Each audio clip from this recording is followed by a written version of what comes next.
The chamber was silent when the feed from New Haven finally cut out. 3 million voices, gone in an instant. Ambassador Sarah stood at the human podium, her hands shaking as she gripped the edges. Around her, the Galactic Council representatives sat in their seats, some looking uncomfortable, others merely curious. They looked pleased. 3 million civilians, Sarah said, her voice steady despite everything. 3 million people who had never raised a weapon against anyone. They were farmers, teachers, children. And your ships burned them from orbit without warning, without provocation, without mercy. High Arbiter of the Hegemony rose from his seat.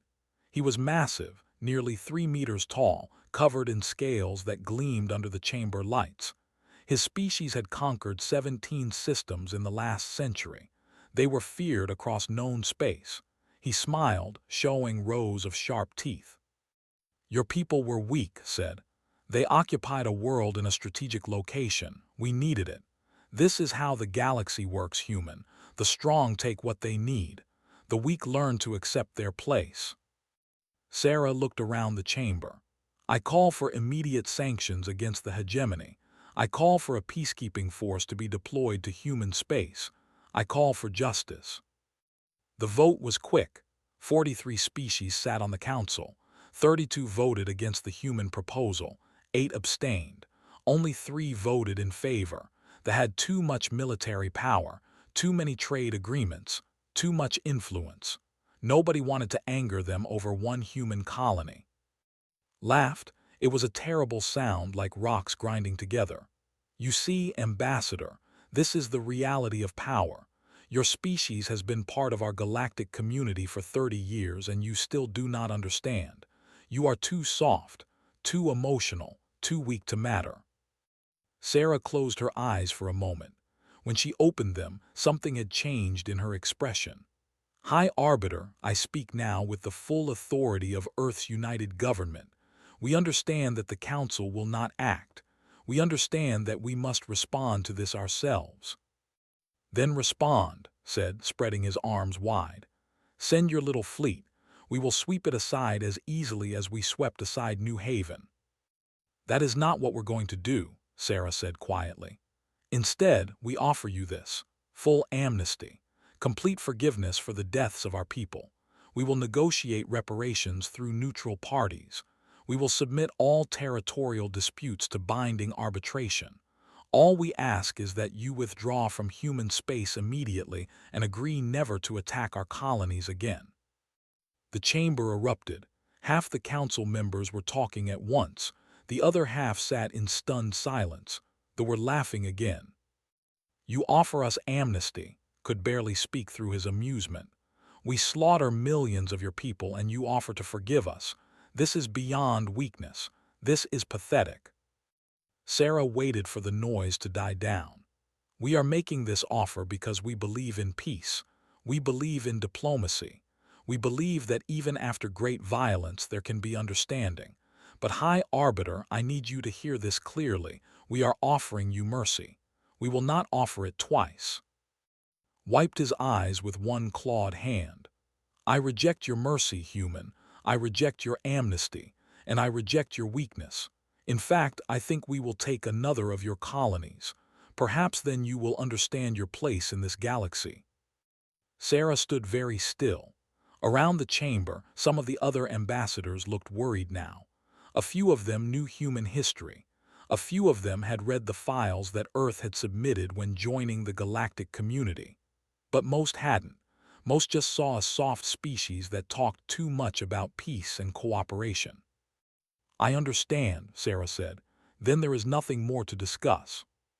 She reached up and slowly unpinned the council insignia from her uniform. It was a small thing, a circle of silver with the symbol of the galactic community at its center.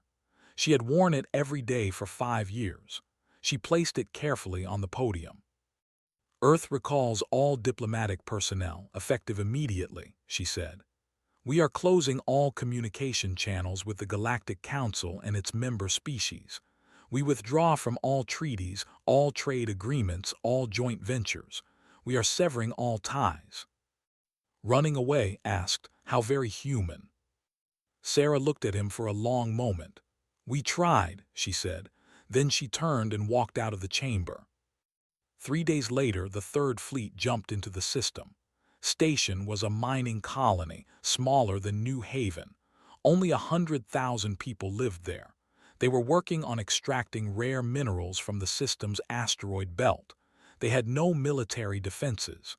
They had no warning. The ships opened fire immediately. The station's shields lasted less than a minute. The habitat modules exploded one by one, venting atmosphere and bodies into the black. The mining ships tried to run, but the fighters hunted them down methodically. It took 6 hours to kill everyone. They were thorough. When they finished, they broadcast the footage across the galaxy, appeared on every major news feed. "Let this be a lesson," he said. "Humans are weak. Their mercy is cowardice. Their peace is surrender. Any species that trades with them, any species that offers them aid, will be considered an enemy of the hegemony." Most species in the galaxy changed their position immediately.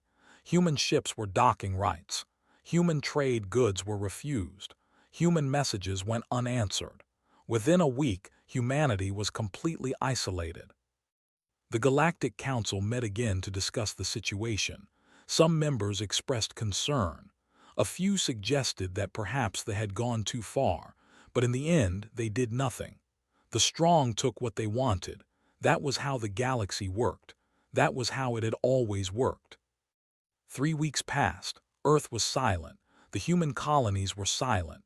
Their ships stayed in their own space. Their communication networks were closed. Nobody knew what they were doing. Nobody cared much. The general assumption was that humanity was preparing to surrender. They would offer whatever he wanted and he would probably take it. Maybe he would let them survive as vassals. Maybe not.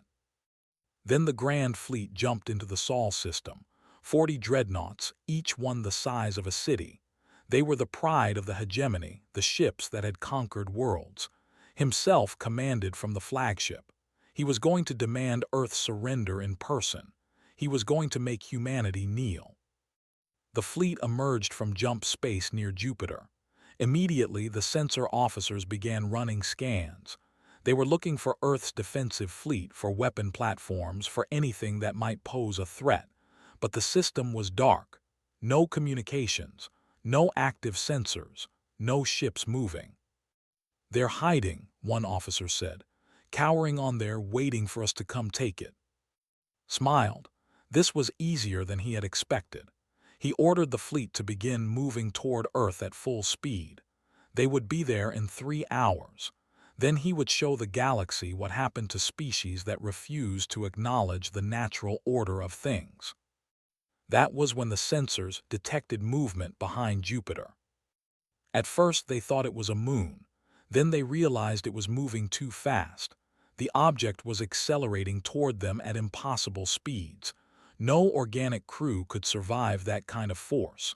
The computers calculated the trajectory and the velocity. Impact in 4 minutes. "Evasive action," shouted. The dreadnoughts began to turn. They were massive ships not built for quick maneuvers. The object kept coming. At 2 minutes out, the sensors finally got a clear reading. It was not a moon. It was not an asteroid. It was a ship, but unlike any ship in the galactic database. It was angular, covered in dark armor, and it was still accelerating. At 1 minute out, the human ship opened fire. But these were not the plasma weapons the galaxy used. These were not the particle beams or the laser batteries that everyone understood. These were firing chunks of metal at a significant fraction of light speed. The projectiles hit the lead dreadnought before anyone could react. The kinetic energy was so immense that the shields did nothing. The armor did nothing. The slug punched through the entire ship from bow to stern and kept going. The dreadnought exploded. Just exploded in a flash of light that filled the sensor screens. Stared in disbelief. Then the human ship fired again, and again, and again. Each shot destroyed a dreadnought. The fleet began to scatter, tried to return fire, but the human ship was moving too fast. It wove between the massive warships like a dancer, its firing continuously. Then more human ships appeared. Not from jump space, but from stealth. They had been hiding in the system the entire time, waiting. 12 ships total, each one moving in ways that violated every principle of safe. The forces involved should have any organic crew, but the ships kept moving, kept firing, kept killing. The fleet tried to organize a response. They fired missiles, thousands of them. The human ships released some kind of electronic warfare package. Half the missiles went dead immediately. The other half turned on each other. Then the human ships launched their own missiles, and these burned hotter than any fusion drive the galaxy had ever seen. When they hit, they burned through shields and armor like paper. 4 minutes after the engagement began, 38 dreadnoughts were destroyed. Debris filled the space around Jupiter. Thousands of warriors were dead. The survivors aboard the 2 remaining dreadnoughts sat in shock, unable to process what had just happened. The human ships stopped firing. They surrounded the 2 remaining dreadnoughts but made no move to finish them. Then a communication came through, in perfect language. You will return to your territory. You will broadcast this engagement to your people. You will deliver a message to High Arbiter. You were shown mercy once. We will not show it again. The 2 dreadnoughts jumped away, received their reports 7 hours later. He watched the footage of the battle 3 times, unable to believe what he was seeing. Then he called his advisors together. They needed to understand what had just happened. They needed to know what humanity really was.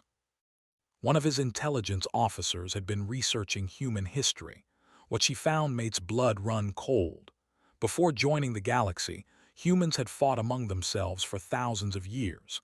They had developed weapons that could destroy their entire planet. They had come within moments of using them. They had fought wars that killed hundreds of millions. They had created machines designed for nothing but efficient murder. And when they finally achieved peace, they had locked all of it away. They had mothballed their war machines. They had banned their most terrible weapons. They had chosen to be better than what they were. But the choice meant they could remember. They could become that again if they needed to. They were offering us real mercy, the intelligence officer whispered. They were giving us a chance to avoid this, and we laughed at them. Felt something he had not felt in decades. Fear.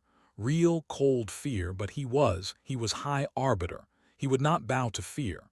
He sent out the call to all vassal species, all client states, all allies. They would gather the largest fleet in modern history. They would crush humanity with numbers. They would show the galaxy that the hegemony could not be challenged. 3,000 ships began to gather at the borders of human space. The galaxy watched and waited. Most species thought they would win. A few hoped they would not. Everyone understood that something had changed. The humans were not what anyone had thought they were.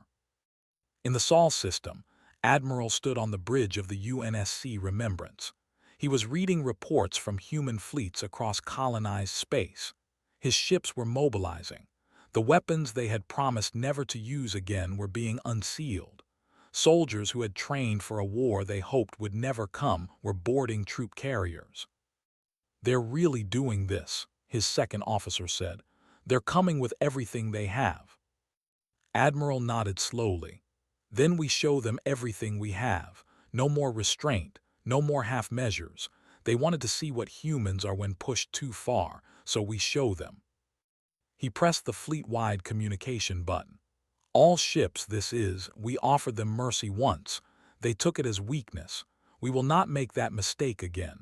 Engage all targets, show no hesitation, and remember New Haven, remember Station, remember what they took from us.